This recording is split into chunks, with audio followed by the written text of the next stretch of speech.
ਸਵਾਗਤ ਕਰਦੀ ਹਾਂ ਪਿਆਰੇ ਸਾਥੀਓ, ਸਭ ਨੂੰ ਪਿਆਰ ਭਰੀ ਸਤਿ ਸ਼੍ਰੀ ਅਕਾਲ। ਅੱਜ ਅਸੀਂ ਕਰਾਂਗੇ ਟੈਸਟ ਨੰਬਰ 10 ਤੇ ਇਕਨੋਮਿਕਸ MCQ ਕਰ ਰਹੇ ਹਾਂ ਪੰਜਾਬ ਸਕੂਲ ਸਿੱਖਿਆ ਬੋਰਡ ਦੀਆਂ ਕਿਤਾਬਾਂ 'ਚੋਂ। ਤਾਂ ਲਾਸਟ ਹੀ ਟੌਪਿਕ ਹੈ ਸਾਡਾ ਭਾਰਤੀ ਉਦਯੋਗ, ਠੀਕ ਹੈ। ਉਸ ਤੋਂ ਬਾਅਦ ਇਕਨੋਮਿਕਸ ਡਨ ਹੋ ਜਾਣੀ ਆ। ਤਾਂ ਖੇਤੀਬਾੜੀ ਤੇ ਉਦਯੋਗ ਵਿੱਚ ਇੱਕ ਪੁਆਇੰਟ ਜ਼ਰੂਰ ਨੋਟ ਕਰ ਲੈਣਾ ਵੀ ਇਹਨਾਂ ਦਾ ਯੋਗਦਾਨ ਕਰਨਾ ਹੈ ਆਪਾਂ, ਕਿ ਰਾਸ਼ਟਰੀ ਆਮਦਨ 'ਚ ਉਦਯੋਗਾਂ ਦਾ ਕਿੰਨਾ ਯੋਗਦਾਨ ਸੀ, ਖੇਤੀ ਦਾ ਕਿੰਨਾ ਯੋਗਦਾਨ ਸੀ 2011 ਨੂੰ ਮੇਨ 'ਚ ਰੱਖਣਾ ਹੈ, ਠੀਕ ਹੈ। ਤਾਂ ਇਹ ਕਰ ਲੈਣਾ। ਤਾਂ ਬਾਕੀ ਇਸ ਤੋਂ ਬਾਅਦ ਫਿਰ ਦੇਖਦੇ ਹਾਂ ਕੀ ਸ਼ੁਰੂ ਕਰਨਾ ਆ। ਤਾਂ ਬਾਕੀ ਆਪਣਾ ਸਿਹਤ ਦਾ ਖਿਆਲ ਰੱਖੋ ਸਾਰੇ ਜਣੇ, ਠੀਕ ਹੈ। ਮੌਸਮ 'ਚ ਤਬਦੀਲੀ ਆ ਰਹੀ ਆ, ਤਾਂ ਪੇਪਰ ਦਾ ਵੀ ਕੁਝ ਪਤਾ ਨਹੀਂ ਹਜੇ, ਠੀਕ ਹੈ। ਤਾਂ ਕਰਦੇ ਹਾਂ ਵੀ ਅੱਜ ਵਾਲੇ ਸਵਾਲ।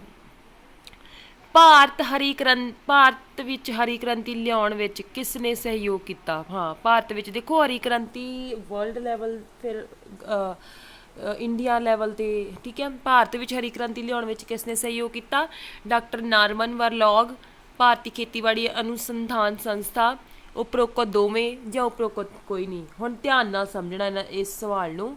ਇਸ ਸਵਾਲ ਦਾ ਆਨਸਰ ਹੈ ਵੀ ਉਪਰੋਕਤ ਦੋਵੇਂ, ਠੀਕ ਹੈ। ਡਾਕਟਰ ਨਾਰਮਨ ਵਰਲੌਗ ਇਹ ਜਿਹੜੇ ਨੇ ਵਰਲਡ ਗ੍ਰੀਨ ਰੈਵੋਲੂਸ਼ਨ ਦੇ ਪਿਤਾਮਾ ਨੇ, ਠੀਕ ਹੈ।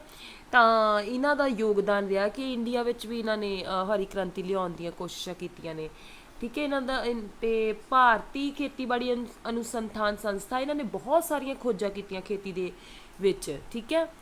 ਤਾਂ ਇਹਦਾ ਆਨਸਰ ਆਵੇਗਾ ਉਪਰੋਕਤ ਦੋਵੇਂ। ਅਗਲਾ ਦੇਖੋ, ਭਾਰਤੀ ਹਰੀ ਕ੍ਰਾਂਤੀ ਦੇ ਪਿਤਾਮਾ। ਹਾਂ, ਕੌਣ ਹੈ ਬਈ ਪਿਤਾਮਾ? ਪਤਾ ਹੀ ਹੈ ਸਭ ਨੂੰ, ਡਾਕਟਰ MN ਸਵਾਮੀਨਾਥਨ, ਠੀਕ ਹੈ। Doctor MN Swaminathan. ਕਈ ਪਿਤਾਮਾ ਡਾਕਟਰ ਆਪਣੇ ਨਾਰਮਨ ਵਰਲੌਗ ਨੂੰ ਵੀ ਕਹੀ ਜਾ ਰਹੇ ਨੇ, ਕਿਤੇ ਕਿਤੇ ਜ਼ਿਕਰ ਮਿਲਦਾ ਆ, ਪਰ ਮੇਨ ਤੌਰ 'ਤੇ ਭਾਰਤੀ ਇਹ ਸੀ ਜਿਹੜੇ ਜਿਨ੍ਹਾਂ ਨੇ ਹਰੀ ਕ੍ਰਾਂਤੀ ਲੈ ਕੇ, ਹਰੀ ਕ੍ਰਾਂਤੀ ਦੇ ਪਿਤਾਮਾ ਇਹਨਾਂ ਨੂੰ ਮੰਨਿਆ ਜਾਂਦਾ। ਸਹਿਯੋਗ ਉਹਨਾਂ ਦਾ ਵੀ ਆ ਉੱਪਰ, ਠੀਕ ਹੈ। ਚਲੋ, ਹਰੀ ਕ੍ਰਾਂਤੀ ਵਾਸਤੇ ਕਿਹੜੇ ਬੀਜਾਂ ਨੇ ਮਹੱਤਵਪੂਰਨ ਰੋਲ ਨਿਭਾਇਆ? ਵਿਦੇਸ਼ੀ ਬੀਜਾਂ ਨੇ, ਦੇਸੀ ਬੀਜਾਂ ਨੇ, HYV ਜਾਂ HIV? ਕਰੈਕਟ ਆਪਸ਼ਨ ਹੈ ਵੀ ਇਹਦੇ ਵਿੱਚੋਂ ED, HYV। ਇਹ ਬੀਜਾਂ ਨੇ ਜਿਹੜਾ ਬਹੁਤ ਵੱਡਾ ਰੋਲ ਪਲੇ ਕੀਤਾ, ਠੀਕ ਹੈ, ਗ੍ਰੀਨ ਰੈਵੋਲੂਸ਼ਨ ਦੇ ਵਿੱਚ। ਹੁਣ ਦੇਖੋ ਇਹਦੇ ਬਾਰੇ ਆਪਾਂ ਪੜ੍ਹਦੇ ਹਾਂ। HYV ਦਾ ਕੀ ਅਰਥ ਆ? Haryana youth variety, ਹਿਊਗ yield variety, high yield variety. ਉਪਰੋਕਤ ਵਿੱਚੋਂ ਕੋਈ ਵੀ ਨਹੀਂ। ਕਰੈਕਟ ਆਪਸ਼ਨ ਵੀ ਹਾਈ ਯੀਲਡ ਵੈਰਾਈਟੀ ਕਹਿੰਦੇ ਇਹਨੂੰ। HIV ਸੀਡਸ ਕਹਿੰਦੇ ਆ, ਠੀਕ ਹੈ। ਮਤਲਬ HY high yield variety seeds, ਉੱਤਮ ਕਿਸਮ ਦੇ ਬੀਜ ਪੰਜਾਬੀ 'ਚ ਕਹਿੰਦੇ ਇਹਨੂੰ, ਠੀਕ ਹੈ ਜੀ। ਇਹ ਨੋਟ ਕਰ ਲੈਣਾ ਧਿਆਨ ਦੇ ਨਾਲ। ਅਗਲਾ ਦੇਖੋ, ਇਹਨਾਂ ਬੀਜਾਂ ਦਾ ਬਹੁਤ ਰੋਲ ਆ। ਕਿਹੜਾ ਦੇਸ਼ ਦਾਲਾਂ ਦਾ ਸਭ ਤੋਂ ਵੱਡਾ ਉਤਪਾਦਕ ਹੈ? ਕਿਹੜਾ ਹੈ ਵੀ? ਕਰੈਕਟ ਆਪਸ਼ਨ ਹੈ ਵੀ ਭਾਰਤ 'ਚ ਹੀ ਸਾਰੀਆਂ ਦਾਲਾਂ ਜਿਹੜੀਆਂ ਬਣਦੀਆਂ ਆ ਉਹ। ਭਾਰਤ ਵਿੱਚ ਇੱਕ ਭੂਮੀ ਸੁਧਾਰ ਦੱਸੋ। ਚੱਕਬੰਦੀ, ਵਿਚੋਲਿਆਂ ਦਾ ਖਾਤਮਾ, ਭੂਮੀ ਦੀ ਉੱਚਤਮ ਸੀਮਾ, ਉਪਰੋਕਤ ਸਾਰੇ। ਕਰੈਕਟ ਆਪਸ਼ਨ ਹੈ ਵੀ ਉਪਰੋਕਤ ਸਾਰੇ, ਠੀਕ ਹੈ। ਇਹ ਸਾਰੇ ਸੁਧਾਰ ਕੀਤੇ ਗਏ, ਲੈਂਡ ਰਿਫਾਰਮਸ ਵੀ ਕੀਤੇ ਗਏ, ਫਿਰ ਹੀ ਜਾ ਕੇ ਹਰੀ ਕ੍ਰਾਂਤੀ ਦਾ ਜਿਹੜਾ ਹੈ ਹਿਸਾਬ ਕਿਤਾਬ ਸਾਰਾ ਬਣਿਆ। ਹਰੀ ਕ੍ਰਾਂਤੀ ਲਈ ਕਿਹੜਾ ਜ਼ਿੰਮੇਵਾਰ ਤੱਤ ਹੈ? ਗ੍ਰੀਨ ਰੈਵੋਲੂਸ਼ਨ 'ਚ ਕਿਹੜੇ ਤੱਤ ਨੇ ਰੋਲ ਕੀਤਾ ਆ? ਹਾਂ, ਰੋਲ ਕਿਹਨੇ ਪਲੇ ਕੀਤਾ? ਵੱਧ ਸਾਖ ਸਹੂਲਤਾਂ, ਖੇਤੀ ਦੀ ਨਵੀਨ ਤਕਨੀਕ, ਸਿੰਚਾਈ ਦੀਆਂ ਵੱਧ ਸਹੂਲਤਾਂ, ਉਪਰੋਕਤ ਸਾਰੇ।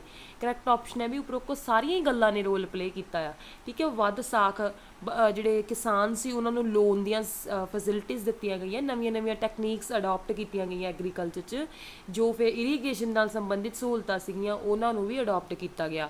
ਸੋ ਇਹਦੇ ਨਾਲ ਕੀ ਹੋਇਆ? ਹਰੀ ਕ੍ਰਾਂਤੀ ਜਿਹੜੀ ਆਈ ਆ, ਉਤਪਾਦਨ ਬਹੁਤ ਵਧਿਆ। ਹਰੀ ਕ੍ਰਾਂਤੀ ਦਾ ਕੀ ਨਤੀਜਾ ਹੋਇਆ? ਕੀ ਨਤੀਜਾ ਹੋਇਆ ਵੀ ਕਿਸਾਨਾਂ ਦੀ ਖੁਸ਼ਹਾਲੀ, ਉਪਭੋਗਤਾਵਾਂ ਦੇ ਪ੍ਰਭਾਵ, ਅੰਨ ਸਮੱਸਿਆ ਦਾ ਹੱਲ, ਉਪਰੋਕਤ ਸਾਰੇ। ਕਰੈਕਟ ਆਪਸ਼ਨ ਹੈ ਵੀ ਉਪਰੋਕਤ ਸਾਰੇ। ਇਸ ਦਾ ਨੁਕਸਾਨ ਛੋਟੇ ਕਿਸਾਨਾਂ ਨੂੰ ਹੋਇਆ, ਉਹਨਾਂ ਵੱਲ ਧਿਆਨ ਨਹੀਂ ਦਿੱਤਾ ਗਿਆ ਜ਼ਿਆਦਾ। ਇਹਦਾ ਫਾਇਦਾ ਜਿਹੜਾ ਸੀ ਵੱਡੇ ਕਿਸਾਨਾਂ ਨੂੰ ਹੋਇਆ, ਜਿਹੜੇ ਟਰੈਕਟਰ ਵਗੈਰਾ ਖਰੀਦ ਸਕਦੇ ਸੀ, ਠੀਕ ਹੈ। ਚਲੋ, ਇਹ ਤਾਂ ਕੋਈ ਗੱਲ ਨਹੀਂ, ਆਪਣੇ ਇਸ ਵਿਸ਼ੇ 'ਚ ਨਹੀਂ ਆ। ਜਦੋਂ ਤੁਸੀਂ BA 'ਚ ਪੜ੍ਹਦੇ ਆ ਫਿਰ ਉੱਥੇ ਇਹ ਸਾਰਾ ਕੁਝ ਹੁੰਦਾ ਹੈ। ਸਾਲ 2009-10 ਵਿੱਚ ਕੁੱਲ ਰੁਜ਼ਗਾਰ ਵਿੱਚ ਉਦਯੋਗਾਂ ਦਾ ਕਿੰਨਾ % ਹਿੱਸਾ ਸੀ? ਸਾਲ 2009-10 ਦੇ ਵਿੱਚ ਗੱਲ ਕਰ ਰਹੇ ਆ ਕਿ ਕੁੱਲ ਰੁਜ਼ਗਾਰ ਵਿੱਚ ਉਦਯੋਗਾਂ ਦਾ ਕਿੰਨਾ % ਸੀਗਾ? ਇਹ ਸੀ ਜੀ 21%। 21% ਜਨਤਾ ਜਿਹੜੀ ਸੀ ਕੁੱਲ ਰੁਜ਼ਗਾਰ ਦਾ ਉਦਯੋਗਾਂ ਵਿੱਚ ਕੰਮ ਕਰਦੀ ਸੀ 2009-10 ਵਿੱਚ।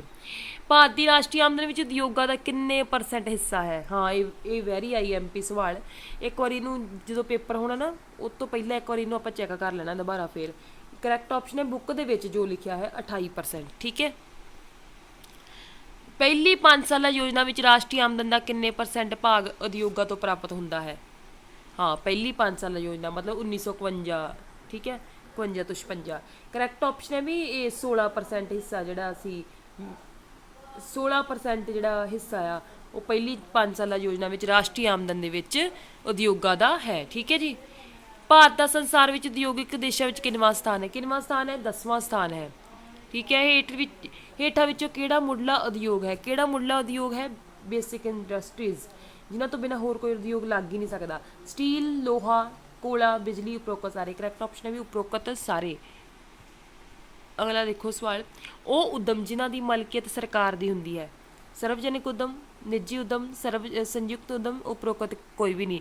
ਕਰੈਕਟ ਆਪਸ਼ਨ ਹੈ ਇਸ ਨੂੰ ਪਬਲਿਕ ਸੈਕਟਰ ਕਹਿੰਦੇ ਆ, ਜਿਹਦੇ ਵਿੱਚ ਸਰਕਾਰ ਦੀ ਮਲਕੀਅਤ ਹੁੰਦੀ ਹੈ, ਸਰਕਾਰ ਨੇ ਇਨਵੈਸਟਮੈਂਟ ਕਰਨੀ ਹੁੰਦੀ ਆ ਸਾਰਾ ਕੁਛ। ਠੀਕ ਹੈ। ਉਹ ਉਦਯੋਗ ਜੋ ਪੂਰਨ ਰੂਪ ਨਾਲ, ਅੰਸ਼ਿਕ ਰੂਪ ਨਾਲ ਜਾਂ ਅੰਸ਼ਿਕ ਰੂਪ ਨਾਲ ਪਰਿਵਾਰ ਦੇ ਮੈਂਬਰ ਦੀ ਸਹਾਇਤਾ ਨਾਲ ਇੱਕ ਪੂਰਨਕਾਲੀਨ ਜਾਂ ਅੰਸ਼ਕਾਲੀਨ ਕਿੱਤੇ ਦੇ ਰੂਪ ਵਿੱਚ ਚਲਾਇਆ ਜਾ ਸਕਦਾ ਹੈ? ਕੁਟੀਰ ਉਦਯੋਗ, ਲਘੂ ਉਦਯੋਗ, ਉਪਰੋਕਤ ਦੋਵੇਂ ਵੱਡੇ ਉਦਯੋਗ। ਕਰੈਕਟ ਆਪਸ਼ਨ ਹੈ ਬਈ ਇਹ ਕੁਟੀਰ ਉਦਯੋਗ ਹੁੰਦੇ ਆ। ਠੀਕ ਹੈ। ਪੂਰਨ ਰੂਪ ਨਾਲ ਜਾਂ ਅੰਸ਼ਿਕ ਰੂਪ ਨਾਲ ਪਰਿਵਾਰ ਦੇ ਮੈਂਬਰਾਂ ਦੀ ਸਹਾਇਤਾ ਨਾਲ ਇੱਕ ਪੂਰਨਕਾਲੀਨ ਜਾਂ ਅੰਸ਼ਕਾਲੀਨ ਕਿੱਤੇ ਦੇ ਰੂਪ ਵਿੱਚ ਚਲਾਇਆ ਜਾ ਸਕਦਾ ਹੈ। ਇਹ ਕੁਟੀਰ ਉਦਯੋਗ ਨੇ। ਠੀਕ ਹੈ। ਕੁਟੀਰ ਉਦਯੋਗਾਂ ਦੇ ਸੰਬੰਧ ਵਿੱਚ ਕਿਹੜਾ ਕਥਨ ਠੀਕ ਨਹੀਂ ਹੈ? ਹਾਂ, ਕਾਰੀਗਰ ਆਪਣੇ ਘਰ ਵਿੱਚ ਇਹ ਉਦਯੋਗ ਚਲਾ ਸਕਦੇ ਹਨ, ਬਿਲਕੁਲ ਠੀਕ ਹੈ। ਸਥਾਨਕ ਲੋੜਾਂ ਦੀ ਲੋੜਾਂ ਦੀ ਪੂਰਤੀ ਹੁੰਦੀ ਹੈ, ਬਿਲਕੁਲ ਠੀਕ ਹੈ।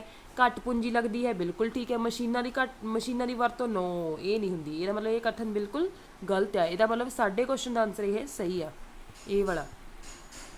ਉਹ ਕਿਹੜੇ ਉਦਯੋਗ ਜਿਨ੍ਹਾਂ ਵਿੱਚ 3 ਕਰੋੜ ਰੁਪਏ ਬੱਧੀ ਪੂੰਜੀ ਦਾ ਨਿਵੇਸ਼ ਹੋਇਆ ਹੋਵੇ?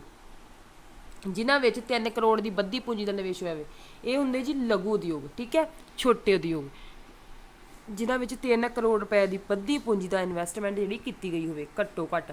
ਬਹੁਤ ਛੋਟੇ ਉਦਯੋਗਾਂ ਵਿੱਚ ਪੂੰਜੀ ਦੀ ਸੀਮਾ ਕਿੰਨੀ ਨਿਰਧਾਰਿਤ ਕੀਤੀ ਗਈ ਹੈ? ਕਿੰਨੀ ਕੀਤੀ ਗਈ ਵੀ 25 ਲੱਖ। ਬਹੁਤ ਛੋਟੇ ਜਿਹੜੀਆਂ ਵੈਰੀ ਸਮਾਲੈਸਟ ਇੰਡਸਟਰੀਜ਼ ਨੇ ਉਹਨਾਂ ਵਿੱਚ 25 ਲੱਖ ਦੀ ਪੂੰਜੀ ਦੀ ਜਿਹੜੀ ਇਨਵੈਸਟਮੈਂਟ ਕਰਨ ਦੀ ਲਿਮਿਟ ਜਿਹੜੀ ਨਿਸ਼ਚਿਤ ਕੀਤੀ ਗਈ ਆ।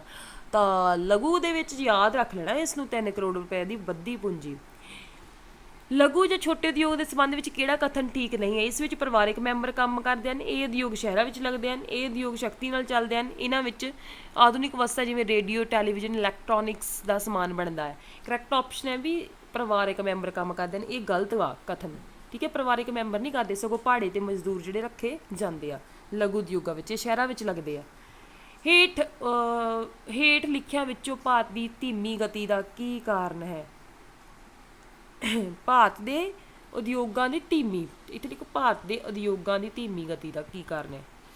ਹਾਂ, ਪੂੰਜੀ ਦੀ ਘਾਟ, ਵਿਦੇਸ਼ੀ ਰਾਜ, ਕੁਸ਼ਲ ਮਜ਼ਦੂਰਾਂ ਦੀ ਘਾਟ, ਉਪਰੋਕਤ ਸਾਰੇ। ਕਰੈਕਟ ਆਪਸ਼ਨ ਹੈ ਵੀ ਉਪਰੋਕਤ ਸਾਰੇ। ਠੀਕ ਹੈ ਜੀ। ਤੁਹਾਡਾ ਸਭ ਦਾ ਬਹੁਤ ਬਹੁਤ ਧੰਨਵਾਦ। ਕੱਲ੍ਹ ਸ਼ਾਇਦ ਲਾਸਟ ਟੈਸਟ ਬਣੇ ਇਕਨੋਮਿਕਸ ਦਾ, ਉਸ ਤੋਂ ਬਾਅਦ ਫਿਰ ਜਿਸ ਤਰ੍ਹਾਂ ਦਾ ਵੀ ਹੋਵੇਗਾ ਮਾਹੌਲ ਕਰਾਂਗੇ। ਠੀਕ ਹੈ। ਭੂਗੋਲ ਸ਼ੁਰੂ ਕਰਾਂਗੇ। ਧੰਨਵਾਦ ਜੀ। ਰੱਬ ਰਾਖਾ।